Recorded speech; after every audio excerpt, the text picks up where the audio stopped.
बीते 6 एपिसोड में ओबीसी राजस्थान की जो रिपोर्ट आई है उसे डिकोड करते हुए हमने आपको दिखाया कि कैसे अकेला जाट समाज 57 जातियों पे भारी है। और उन जातियों की कहानी भी हमने बताई जिन्हें राजनीति और सरकार दोनों ने भुला दिया है।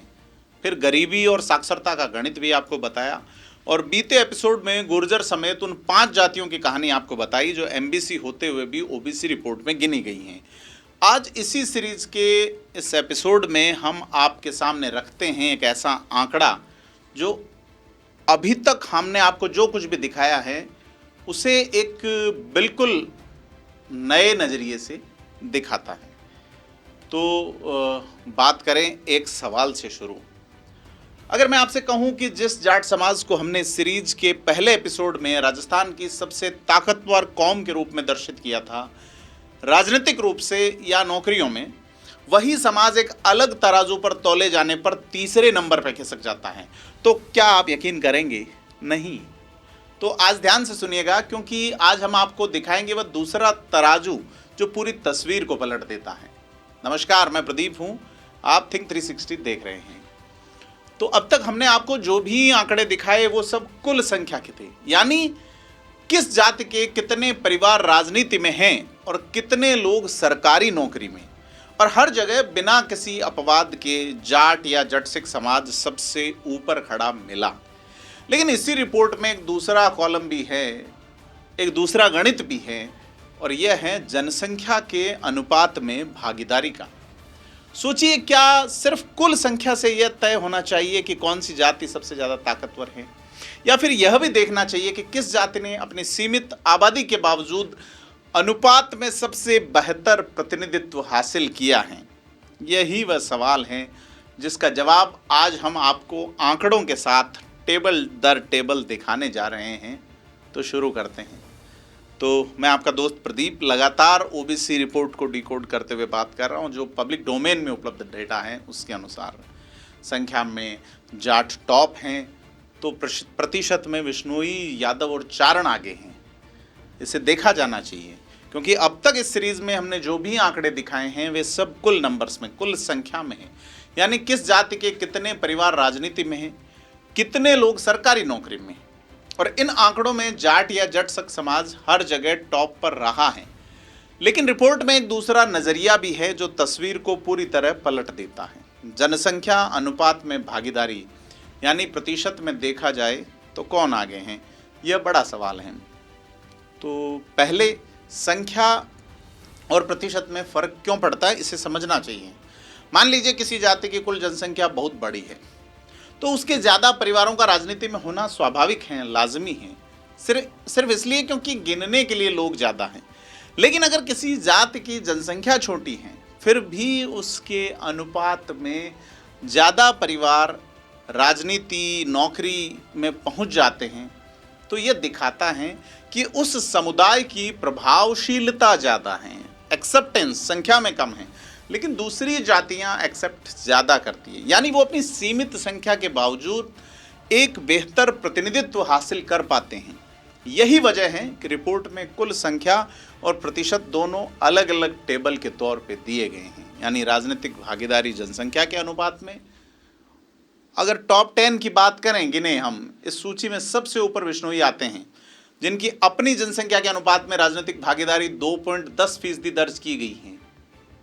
यह पूरी सूची में सबसे ज़्यादा है, यानी कि हर 49वां बिश्नोई जो हैं वो राजनीति में हैं।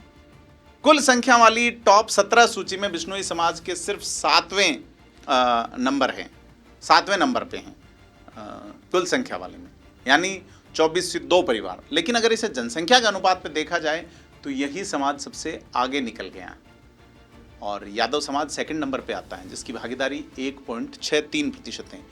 कुल संख्या में यादव समाज या अहीर के नाम से भी जो जाने जाते हैं वो 5वें नंबर पे थे, लेकिन प्रतिशतता के हिसाब से दूसरे नंबर पे आ जाते हैं। परिवारों की संख्या 3826 है जो पॉलिटिक्स में है, यानी अपनी जनसंख्या के अनुपात में यादव समाज में काफ़ी मजबूत भागीदारी नज़र आती है।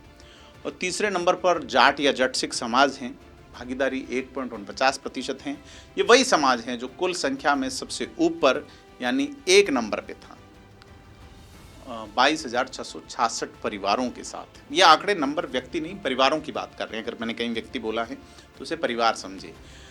लेकिन विशाल जनसंख्या यानी 15,18,000 परिवार होने की वजह से प्रतिशत में तीसरे नंबर पर खिसक जाता है। यानी जाट समाज की ताकत उसकी बड़ी संख्या है, प्रति व्यक्ति प्रभावशीलता में उतनी नहीं, सोशल एक्सेप्टेंस उतनी नहीं जितनी बिश्नोइयों की हैं, यादवों की हैं, चारणों की हैं ओबीसी में।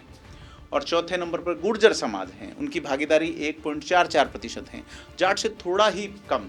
कुल संख्या में गुर्जर दूसरे नंबर पे था, यानी 9,628 परिवार, और प्रतिशत में भी ये टॉप 4 में बना रहता है। यानी गुर्जर समाज दोनों ही पैमानों पर लगातार मजबूत स्थिति में दिखता है। 5वें नंबर पर कायम खानी आते हैं, भागीदारी 1.20%। कुल संख्या वाली सूची में कायम खानी समाज टॉप 17 में शामिल नहीं था। यह 100 से 999 वाली श्रेणी में 750 परिवारों के साथ नंबर कर रहा था, लेकिन अगर परसेंटेज के हिसाब से देखें तो टॉप 5 में जगह बना लेता है। यानी अपनी छोटी जनसंख्या के बावजूद इस समाज ने अनुपात में अच्छी भागीदारी हासिल की है, सोशल एक्सेप्टेंस बहुत प्रभावी हैं, प्रभावशाली हैं। 6ठे नंबर पर धाकड़ समाज है, खास करके हाड़ौती इलाके में समाज पाया जाता है। कायम खानी शेखावाटी के अलावा नागौर, चूरू जैसे जिलों में भी पाया जाता है बड़ी संख्या में। जोधपुर में भी कायम खानियों के नंबर हैं शहर में। तो अगर धाकड़ की बात करें 1.12% धाकड़ समाज हैं। टॉप 17 के आखिरी हिस्से में ये था, 1592 परिवार 15वां नंबर, और प्रतिशत में ये टॉप 10 में मध्य में है। 7वें नंबर पर सीरवी समाज है, पाली जिले में खास करके नागौर का कुछ हिस्सा, भागीदारी 1.05%। सांसद पीपी चौधरी इसी समाज से आते हैं। केसाराम चौधरी जो मारवाड़ जंक्शन के विधायक हैं वो इसी समाज से आते हैं। कुल संख्या में सीरवी समाज यानी जनवा खारडिया के नाम से 100 से 999 श्रेणी में था, 801 परिवारों के साथ फिर परसेंटेज में टॉप 7 तक पहुंच गया। 8वें नंबर पर कलाल समाज है, भागीदारी 1.03%। कुल संख्या में भी कलाल समाज 100 से 999 श्रेणी में था, 769 परिवारों के साथ। और 9वें नंबर पर माली और सैनी समाज है, भागीदारी भी 1.03% है, कलाल के बिल्कुल बराबर। कुल संख्या में माली, सैनी, बागवान समाज तीसरे नंबर पे था, 5,994 परिवारों के साथ। यहाँ दिलचस्प बात है कि कुल संख्या में तीसरे नंबर की जाति प्रतिशत में 9वें नंबर पर आ जाती है, कि यह दिखाता है कि माली सैनी समाज की बड़ी जनसंख्या ही उस कुल संख्या को ऊपर खींचती हैं। अदर जो कास्ट हैं उसमें सोशल एक्सेप्टेंस का एक सवाल खड़ा होता है। चितराई हुई जातियां प्लस घनत्व में बसी हुई जातियां, जैसे राजस्थान के बहुत सारे ज़िले ऐसे हैं, खास करके दक्षिणी राजस्थान जाएं तो वहाँ जाट समाज नज़र नहीं आएगा, संख्या इतनी नहीं है। लेकिन आप उत्तरी राजस्थान, मध्य राजस्थान, पश्चिमी राजस्थान में जाट समाज की बहुतायत हैं। तो अगर आप एक बड़े नंबर में घनत्व में बसे हुए हैं तो फिर आपका एक प्रभाव होता है, रौब होता है, ऑरा होता है, वो दूसरी जातियों को नेगेटिवली प्रभावित नहीं करता। ये एक नंबर सीधे तौर पे नज़र आता है। अगर बात करेंगे सिंधी मुसलमान समाज की, जो इस मामले में 10वें नंबर पे हैं, यानी 1%, कुल संख्या में ये समाज 17 में से 13वें नंबर पे था, 1640 परिवारों के, और प्रतिशत में भी ये टॉप 10 में जगह बना लेता है। ये पॉलिटिकल मैच्योरिटी, पॉलिटिकल एक्सेप्टेंस की बात है। लेकिन अगर बात करें नौकरी की, तो सरकारी नौकरी के मामले में सबसे ऊपर बिश्नोई समाज हैं।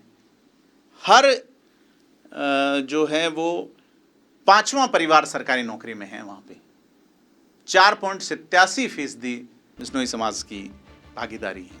ये पूरी सूची का सबसे बड़ा आंकड़ा है। कुल आबादी वाली गिनती में बिश्नोई समाज 27,273 सरकारी कर्मचारियों के साथ 7वें नंबर पे था। लेकिन ये प्रतिशत में राजनीति की तरह यहाँ भी एक नंबर आ गया है। यानी दोनों ही मोर्चों पर बिश्नोई अपनी जनसंख्या के अनुपात में सबसे आगे हैं। दूसरे नंबर पर एक नया और दिलचस्प नाम आता है, यानी चारण, भागीदारी है 3.12%। ये खास तौर पर ध्यान देने वाली बात है, क्योंकि चारण समाज टॉप 11 वाली सरकारी नौकरी की सूची की संख्या में कहीं शामिल नहीं था। कुल संख्या में चारण समाज के 3,115 लोग सरकारी नौकरी में हैं, जो 1,000 से 10,000 वाली मध्यम श्रेणी में भी काफ़ी पीछे हैं। यानी चारण समाज की कुल जनसंख्या भले छोटी हो, लेकिन अनुपात में उनकी सरकारी नौकरी में पकड़ बाकी बड़ी जातियों से भी मजबूत हैं अनुपातिक रूप से। तीसरे नंबर पर यादव हैं, जिनकी 2.88% भागीदारी है, अहीर के नाम से जो जाने जाते हैं। 5वें नंबर पर 39,707 लोगों के नाम से, और प्रतिशत में ये टॉप नंबर पर बना रहता है। यानी राजनीति की तरह सरकारी नौकरी में भी यादवों की लगातार मजबूत पकड़, भागीदारी नजर आ रही है। चौथे नंबर पर जाट खिसक जाते हैं। 2.53% परिवार, 2.53% लोग सरकारी नौकरी में। कुल संख्या में समाज सबसे ऊपर था 1,81,792 लोगों के साथ, लेकिन प्रतिशत में चौथे नंबर पे आ गया। राजनीति वाले पैटर्न को दोहराते हुए विशाल जनसंख्या के कारण कुल संख्या ऊंची है, लेकिन अनुपात उतना ऊंचा नहीं है। 5वें नंबर पर बढ़ई जांगीड़ समाज हैं, भागीदारी 1.76% है। कुल संख्या में समाज 6ठे नंबर पे था 32,561 लोगों के साथ, और प्रतिशत में भी ये टॉप 5 में था। ये वही समाज हैं जिसकी साक्षरता दर 82.11% है। यह इस पूरी रिपोर्ट में सबसे ज़्यादा है, यानी शिक्षा और सरकारी नौकरी दोनों में यह समाज अपनी स्थिति मजबूत दिखाता है। 6ठे नंबर पर पटेल या पाटीदार समाज हैं, भागीदारी 1.46% है। कुल संख्या में समाज यानी कल्बी, पटेल, पाटीदार, आंजना जो कि दक्षिण राजस्थान, जालोर, सिरोही वाला हिस्सा है, बाड़मेर का भी कुछ हिस्सा है, यहाँ से 9वें नंबर पे था कुल नंबर में 13,019 लोगों के साथ। प्रतिशत में टॉप 6 तक पहुँच जाता है। 7वें नंबर पर माली सैनी समाज हैं, जो भागीदारी 1.43% है। कुल संख्या में समाज तीसरे नंबर पे था 42,912 लोगों के साथ, लेकिन प्रतिशत में 7वें नंबर पर खिसक जाता है, फिर से बड़ी जनसंख्या की वजह से। तो 8वें स्थान पे गुर्जर समाज, भागीदारी 1.36%। कुल संख्या में गुर्जर समाज दूसरे नंबर पर था, यानी 44,475 लोगों के साथ। प्रतिशतता में यह 8वें नंबर पर आ जाता है। और 9वें नंबर पर कुम्हार या कुमावत समाज है, भागीदारी भी 1.36% है, गुर्जरों के बिल्कुल बराबर है। कुल संख्या में समाज चौथे नंबर पे था 40,782 लोगों के साथ नौकरी पाने वालों में। और 10वें और आखिरी नंबर पर वही धाकड़ समाज जो हाड़ौती में पाया जाता है खास करके, भागीदारी 1.35%। कुल संख्या में समाज 10वें नंबर पर 11,469 लोगों के साथ, यानी धाकड़ समाज कुल संख्या और प्रतिशत दोनों ही पैमानों पर लगभग एक जैसी में स्थिति में बना रहता है। अब सवाल ये है कि आखिर बिश्नोई समाज इतना आगे क्यों निकल जाता है? इसका जवाब सीधा है कि जनसंख्या का आकार। बिश्नोई समाज की कुल जनसंख्या राजस्थान की बड़ी ओबीसी जातियों यानी जाट, गुर्जर, माली, सैनी, यादव, इनकी जितनी बड़ी नहीं है, लेकिन बावजूद इसके बिश्नोई समाज के 27,273 लोग सरकारी नौकरी में हैं और 2,402 परिवार राजनीति में हैं। यह अपेक्षाकृत छोटी जनसंख्या के लिए एक मजबूत आंकड़ा है। इसलिए जब आप इसे जनसंख्या से भाग देकर प्रतिशत निकालेंगे तो बिश्नोई समाज सबसे ऊपर आ जाता है। और बड़ी बात यह है कि बड़ी संख्या वाले समाज जाट समाज के साथ क्या होता है। जाट समाज की कुल जनसंख्या रिपोर्ट के मुताबिक करीब 15,18,000 परिवार है। राजस्थान की सबसे बड़ी ओबीसी जातियों में से ये एक है। इतनी बड़ी जनसंख्या का मतलब है कि भले ही 22,666 परिवार राजनीति में हो, कुल संख्या में सबसे ज़्यादा, लेकिन जब इसे 15,18,000 से भाग दिया जाए तो प्रतिशत उतना बड़ा नज़र नहीं आता, सिर्फ 1.49%। यानी जाट समाज की ताकत उसकी स्केल यानी विशाल जनसंख्या में है, प्रति व्यक्ति प्रभावशीलता में नहीं। तो इसका मतलब क्या निकले? दोनों नजरिए अपनी जगह सही हैं, बस सवाल अलग अलग हैं। कुल संख्या बताई जाती है किस जाति के पास राजनीति और नौकरी में सबसे ज़्यादा ताकत का जमावड़ा है।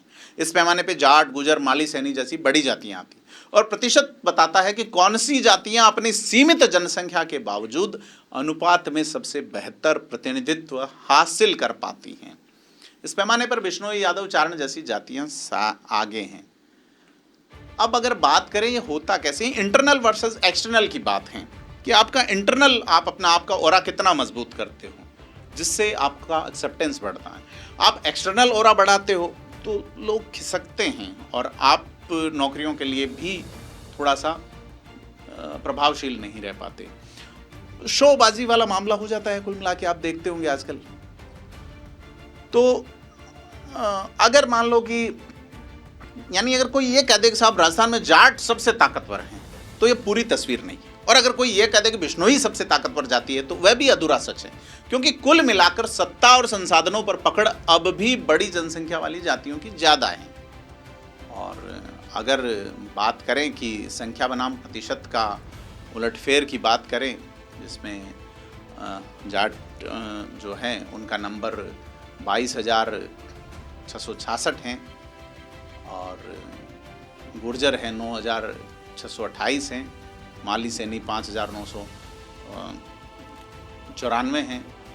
और पॉलिटिकल प्रतिशतता की बात करें तो बिश्नोई फिर यहाँ पे 2.10% के साथ ज़्यादा हैं, यादव 1.63 है, जाट 1.49 हैं। नौकरी वाली बात करें तो भी प्रतिशतता में बिश्नोई 4.87 ले जाते हैं, जाट 1,81,792 नौकरी में, गुर्जर 44,475 है, माली 42,912 और बिश्नोई 4.87% के साथ आगे निकल जाते हैं, चारण 3.12 और यादव 2.88।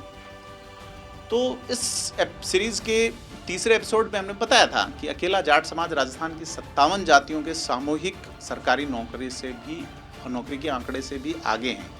ये बात आज भी सच है क्योंकि वह कुल संख्या का गणित था, लेकिन आज के प्रतिशत वाले आंकड़े यह भी दिखाते हैं कि ताकत को नापने का एक ही तरीका नहीं होता, नजरिया बदलते ही सूरत बदल जाती है।